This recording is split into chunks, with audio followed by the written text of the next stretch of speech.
Assalamualaikum warahmatullahi wabarakatuh. Perkenalkan, nama saya Muhammad Al-Fadilah dengan NIM B118374, mahasiswa Fakultas Hukum Universitas Jambi. Nah, di video ini saya akan menjelaskan sedikit tentang apa itu isi putusan dan apa itu amar putusan di mata kuliah Hukum Peradilan Konstitusi dengan dosen pengampunya adalah Bapak Muhammad Ayrton SHMH. Sebelum masuk kepada isi putusan, tentunya kita harus mengerti apa itu putusan. Putusan merupakan pintu masuk kepastian hukum dan keadilan para pihak yang berperkara yang diberikan oleh hakim berdasarkan alat bukti dan keyakinan. Suatu putusan harus mengandung ide dasar atau cita hukum yang meliputi unsur keadilan, kepastian hukum, dan kemanfaatan. Menurut Undang-Undang Nomor 23 Tahun 2003 Pasal 48 Angka 2 menyatakan bahwa Mahkamah Konstitusi memberi putusan demi keadilan berdasarkan ketuhanan Yang Maha Esa. Setiap putusan Mahkamah Konstitusi harus memuat beberapa hal. Yang pertama, kepala putusan yang berbunyi demi keadilan berdasarkan ketuhanan Yang Maha Esa. Kepala putusan ini mempunyai kekuatan eksekutorial karena bila tidak dicantumkan maksud putusan tersebut tidak dapat dilaksanakan, bahkan menyebabkan kebatilan. Dan yang kedua, identitas para pihak. Identitas para pihak ini berisi tentang nama, kewarganegaraan, tempat tinggal, pekerjaan, atau pengajuan peringkat. Dan para pihak ini minimal harus ada 2 untuk berperkara. Kemudian yang ketiga, ringkasan permohonan. Maksudnya adalah harus diringkus secara jelas ringkasan gugatan tersebut. Kemudian yang keempat, pertimbangan terhadap fakta terungkap di persidangan.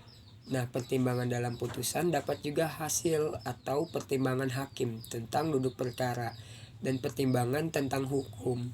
Sehingga yang kelima, pertimbangan hukum yang menjadi dasar putusan pun harus bersifat yuridis agar menjadi dasar putusan. Dan yang terakhir, itu ada amar putusan dan biaya perkara. Amar atau diktum putusan merupakan jawaban dari petitum gugatan.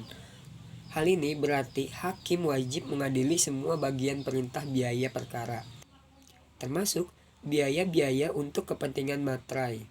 Dan biasanya ini dibebankan pada pihak yang kalah.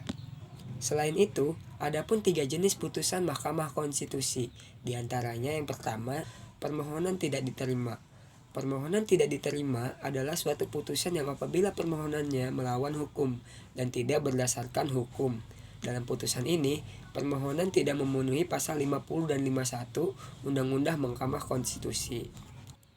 Nah, yang kedua, ada jenis putusan permohonan ditolak. Putusan Hakim Konstitusi menyatakan permohonan ditolak apabila pemohonnya tidak beralasan. Dalam hal ini, undang-undang yang dimohonkan untuk diuji tidak bertentangan dengan Undang-Undang Dasar 1945, baik mengenai pembentukannya atau formil maupun materialnya, baik sebagian ataupun keseluruhannya. Dan yang terakhir, jenis putusannya adalah permohonan dikabulkan. Putusan Mahkamah Konstitusi yang mengabulkan permohonan, maka pemohon itu wajib dimuat dalam berita negara dalam jangka waktu paling lambat 30 hari kerja. Dan putusan Mahkamah Konstitusi yang telah diuji tadi tidak dapat diuji kembali atau nebis in idem. Nah, sekarang kita masuk ke dalam amar putusan.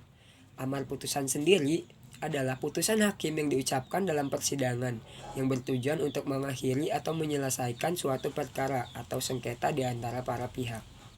Adapun 3 jenis sifat karakter amar putusan maupun penetapan hakim pengadilan, yakni yang pertama bersifat condemnatory, yakni amar putusan atau penetapan yang bersifat menghukum, baik hukuman untuk bersifat pasif maupun aktif, hukuman untuk memberikan sesuatu atau hukuman untuk membayar sejumlah ganti rugi, entah itu denda, bunga, pokok hutang, ataupun bisa juga berupa hukuman untuk menjalani hukuman penjara atau kurungan.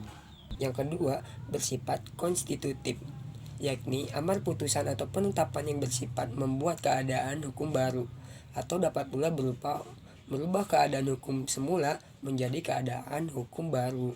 Dan yang terakhir, bersifat deklaratif, yakni amar putusan yang sifatnya hanya penegasan dan pernyataan belaka, namun bukan menjadi prasyarat mutlak untuk berlakuan suatu keadaan hukum, sekalipun tanpa adanya amar putusan pengadilan.